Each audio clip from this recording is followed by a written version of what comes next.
think that the Tories are desperate and, frankly, quite hypocritical about all this.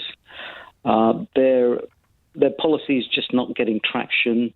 They're, 20 points behind in the polls. Hasn't moved since the election was called, has it? That's quite an interesting thing. Yeah, I mean, and since then, it hasn't changed much. No. I personally don't think that the majority is going to be as huge as why not? The Tories are trying to make out. I think there's going to be a lot of people who probably aren't going to come out to vote. Yeah. I mean, that's my concern. And I think they probably want to suppress the Labour vote. I mean, they're quite hypocritical about it. I mean, they don't go around saying when they... so you think it's going to work then? Warning... But don't too many of us vote for us. Yeah.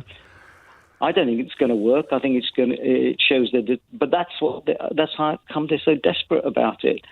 Their policies they're pushing forward are not getting traction with people. People are fed up with what they've done. They've thrashed the NHS, almost everything they touched. Look at what they've done with the HS2. It's been a complete... It's an extraordinary moment, wasn't it? Just calling the whole thing off after spending millions on it. In fact, speaking of spending millions, I'm doing pop quizzes today. How much money do you think has been spent and will not be in any way recoupable, it cannot be reclaimed, on the so-called Rwanda scheme? It's about 300 million. My listeners are so much cleverer than me. This is ridiculous, 320 million.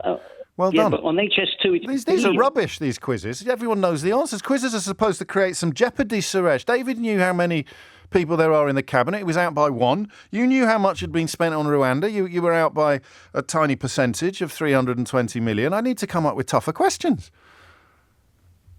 Yeah, you do. All right, carry on. And on the HS2, it's billions, not millions, that they've wasted. Well, but they have built something. It's not like Rwanda. They've cancelled. Yeah, but they've bits only built less than half of what they were intending. Yeah, I know. I'm not defending it. But yeah, but I mean, coming back to the question, I mean, look on the hypocrisy of it. Yes, that's what I am doing. 80 seats in 2019. I mean, what was said by Reform candidates about Sunak was dreadful, but the Tories were using the same tactics about Sadiq, Khan, Sadiq Khan, the mayor of London, Sadiq Khan. You're absolutely right. They I had forgotten about that. Yeah, they didn't use the same language. They didn't use the same language. Not quite the same language. But they were arguably flirting with Islamophobic tropes when talking about. Well, Susan Hall, I think. Flirting with them. They were. Going all in. The Tory candidate liked Enoch Powell. This is true. This is total Tory hypocrisy. Yeah, it's a very good point, actually. They're losing on the arguments of their policies. And so this is just, what have we got? What can we scare them with? All we can do is scare people. We can't. Obviously, after 14 years, we can't really claim that we've done, although he did claim that people were better off now or having better lives in 2014 than 2024 than they were in 2010. So what can we scare them with without, cross our fingers they won't think about things too deeply. We'll scare them with the size of Labour's potential majority. Suresh, thank you. I must read this actually from Sarah, I don't think she's cross with me, but she makes a valid point. James, people keep spouting Tory propaganda about not knowing what we'll get with Labour. I thought it only fair to do a quick summary from the manifesto. I would be very grateful if you could read it out to remind people. It's not everything, but it covers a lot of the main points. It's not bad for starters, she suggests. 40,000 NHS appointments every week, double the number of CT/MRI scanners, 700,000 urgent dentist appointments, free breakfast clubs in primary schools, investment in HMRC to reduce tax avoidance, 6,500 new expert teachers, 3,000 new nurseries, mental health support for every school, young futures hubs like a sort of sure start for teenagers, 8,500 new mental health staff, and a green energy plan including the National Wealth Fund, home insulation and Great British Energy. That's from Sarah, who's in Surrey. Feel free, if you are so minded, to provide me with a similar thumbnail sketch of what you think the Tory promises are, because at the moment it seems an awful lot of their campaign is focused upon trying to scare us into thinking that it would be bad if Labour's majority was too big. Morning, Nick. I'm embarrassed to be British this morning. Oh. I can't believe I'm 42 years old and it's the first time I voted in my life, which is embarrassing to say. I voted for Labour just to do anything I could to get Conservatives out. Yep. But I can't believe how it's right that Nigel Farage can go try to be an MP 8 times in a row and I think he was parachuted into Clacton, and I'm embarrassed for the people of Clacton that why? He can. I mean, he's got a majority of several thousand. Yeah, but is he from Clacton? Does he have any affiliation with Clacton? Well, I don't think ridiculous. Mr. Sunak had any affiliation with Yorkshire, but you're allowed to do it. And he's nowhere to be seen as well, and I'm glad they've gone. But it's ridiculous that we are in this position that reform came second in so many places. Why? Because it is. I'm ashamed to be British. That this is where we are. You keep saying because that, but I'm asking you why you're ashamed to be British. It's called because democracy. You think that, but I think it's. I don't think people are being directly racist, but I think they are being racist by voting for this How is it racist policy. to vote for reform? How can 30p Lee get? How can he say I want to take my country back? Could you just answer why is it racist to vote for reform? Because of their policies. Look at the people that are standing for them. Their vetting system, the people that are standing for them. All of those have not got across the line, I'm delighted to say. Yeah, but there's still plenty of people that still have. Lee Anderson. How has Lee Anderson got in? It's disgraceful. It is absolutely disgraceful. Okay, I'm sorry you feel that way. More than 4 million people voted for them. I'm more than happy that the biggest thing I'm happy about is that the Conservatives are out. Right. They're out, and Labour, congratulations, can get on with the job of clearing up their mess. John's in Chiswick. Hi, John. Oh, hello. Yes, with regards to the inheritance tax, my property falls within, it would qualify for inheritance tax, which I am more than happy to pay. I'm absolutely more than happy to pay. So you agree with the principle as stated by the Labour Shadow Chief Secretary of the Treasury that inheritance tax works as a way of spreading among the generations taxation to people who aren't going to benefit from huge property increases? Yes, I absolutely, because I've seen that. Because one of the reasons why you've got to explain that. Because one of the reasons why it falls within it is because of the 30 years in which I've owned it, the value of this property has increased by 5-fold. And the reason for that, of course, has been a distorted property market. It's not because I've worked very hard, it's just because of the markets. It's luck. Yeah, absolutely. I jumped in the mid-90s, probably the last time when there was, when ordinary people like myself could get on the market. And the problem is it's at the expense of a younger generation who just simply cannot have the aspirations or dreams I have. And it isn't going to happen again. You are not going to get a generation of people essentially funded through property prices increasing by 5-fold, 8-fold, 10-fold. It's not going to happen again. No, we are. There's a baby boomer. We are the luckiest generation, but there has to be. Oh my God, John! I'm so glad you said that, because if I say that, I have to get escorted out the door by security coming out of here. No, well, it's absolutely true. We've got final salary pensions. We've got triple lock pensions, even though the country can't afford. We're going to be recipients of. We're sitting on all this property is all paid for. So a Labour Party that comes in and says, your generation, John, are ripe to be taxed more. You would say... I would absolutely agree with that. I'd go further as well. For instance, I qualify for the state pension next year. Yeah. I will not be taking the state pension. Why not? There's nobody, because I'm comfortably off. I don't need it. Oh, John, you are so I don't my need guy. No, you're like my boomer spirit animal. Really? Because you're saying what I've been saying for years. Why are we giving free money to people who don't need it? Yeah, absolutely. The thing is, if I was to take the state pension, look, I could get a bump on the head tomorrow and decide I'm going to take it and say I put into the system and I'm entitled, which is a very popular phrase with my generation, this sense of entitlement. It would make me fabulously rich. I don't need that money. And the fact is, I've got to see people who, in the younger generation, who just paying huge amounts of money to avaricious landlords in private rent had no chance of getting on, enjoying the opportunities I had.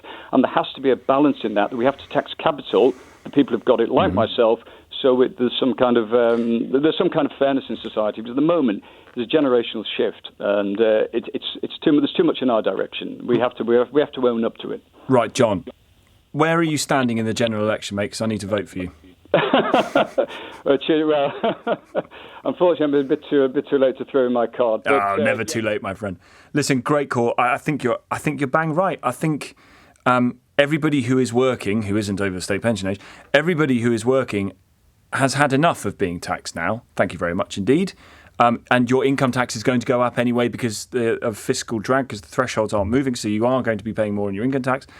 So you have to go after something else. Capital gains tax, inheritance tax, looking at means testing parts of the state pension. It's got to be done. And it can only be done, by the way, when the politics allows for it to be done. When might the politics allow for it to be done? If there's a massive, massive majority. Is this a wise thing to say 2 days to an election?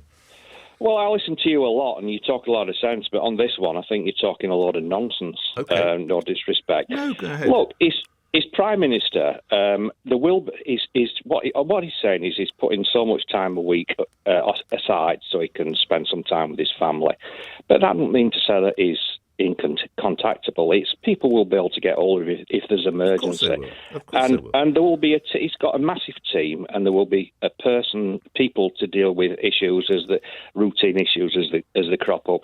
But there's going to be times when he goes into meetings and he's going to be unavailable for hours in meetings. I mean, what are we saying is that he shouldn't go into a meeting that's going to last a long time. There can always be a tap on the door, and your there can always be a tap on the door if he's with his family. But my question is, how wise is it to say this 48 hours out from the interview? Well, he vote? can never win, can he? Because people are saying that he's robotic and he's got no personality and we don't know anything about him. And when he says something Okay, let's say I'm running to be Prime Minister. Question. And my children are younger, right? I mean, how are you going? You've got 2 young sons. Yeah, I know it's going to be a challenge, but they'll have to accept because obviously they realise that it's a job where you're 24/7. I'll get as much time as I can, but I've got to keep an eye on running the country. I wouldn't say, whenever possible, I won't do a work-related thing after 6 p.m. Yeah, but it's wherever possible. But there are going to be times when it's not possible. I mean, it's been portrayed as if when it comes to Friday night, he's just not going to be available. Well, then, why would he say it? And the wisdom so close to the vote. Glenn, thank you. The swing to the left and Starmer is only a temporary holding pattern. Well, that happens in every election, isn't it? They're all temporary. It serves its purpose to get rid of the Tory chaos and corruption. But the thing is that it's perfect for the right wing because it's going to swing to the. Farage is waiting in the wings. He's established with a number of MPs with a large vote. Now they're a credible party to vote for, so they're going to have a massive rise in this country. Okay, so the Lib Dems, right, have been treated as a Mickey Mouse joke for my entire life, even when they were in coalition, and yet they got way more seats than Reform on fewer votes, and yet people still don't take them seriously. So why are people going to take Reform seriously? Yeah, but now they've got a good number of MPs. They've got a large vote. They're now much more credible, so they're going to be more credible to vote for. And the Labour Party is doomed to fail in its idealistic policies. So it's going to. What idealistic policies are doomed to fail? Let's be specific. Which ones? Well, I don't know. I'm asking you. Sort out the NHS, and they're going to just start chucking money at the doctors' strike and all this sort of thing. Well, as opposed to cutting money from doctors, which is what has happened in real terms. So you're not going to fix the NHS by cutting doctors' pay for 15 years. We've just had that. So why is giving doctors money a bad thing when we know taking money away from doctors doesn't work? Surely that is the logical way to go, isn't it? If it doesn't work cutting their pay, maybe we need to increase it. Yeah, but so that policy you don't think will work? They're not going to be spending money. But the Tories spent loads of money, David. You just didn't. The Tories are doomed to fail. It's going to go to Farage. But which policies? As it should do, like Europe. But all you're doing is talking. You're talking. Under control. Oh dear. Under control. So you're not going to tell me any policies. You're just going to talk in vagaries. Labour's doomed to fail, but Farage is going to work. What policy do you want to talk about? NHS well, you're the one that say that. You've done the NHS. They haven't got any housing. How are they going to sort out housing? Well, they're going to build 1.5 million houses. Sort out planning. Right. They have so much resistance, they won't know what to do. Okay, but it's not going to happen. Okay, but if it was Nigel Farage, it would happen. You have to get back to basics. Look. So just so I'm clear, David. Nothing Labour is going to do is going to work. Nothing they promise is going to work. But if Nigel Farage was in, we'd go back to basics and it would work. Look, some of the years this country been some Labour MPs were voted out by extremist Muslims. Yeah, well, they weren't voted out by extremist Muslims. They were voted out by the electorate. Mate. They were voted out by the electorate. Yeah, but they're extremists bringing in issues. And you don't think Nigel Farage is an extremist? This has got nothing to do with this country. But you don't think Nigel Farage is an extremist? No, he's not. He's trying to deal okay. with the migration chaos. Yeah, which isn't really, much of a problem. It's only been invented by the Tories as a problem, isn't it? Allowing record numbers of people in, not building any processing centres, that kind of thing, failing. We don't need to import labour. We need to. Well, I think you'll find a lot of people might. The birth rate in this country. We need to support families. Right, so we've got to increase the birth rate. And how long is it going to take before we get a new workforce based on your plan? 18 years, isn't it? Minimum. Look, 18 we don't years. Want to import the chaos into this country. Of course, David. Gosh, you can see why Labour won a landslide. Lovely talking to you. Thank you.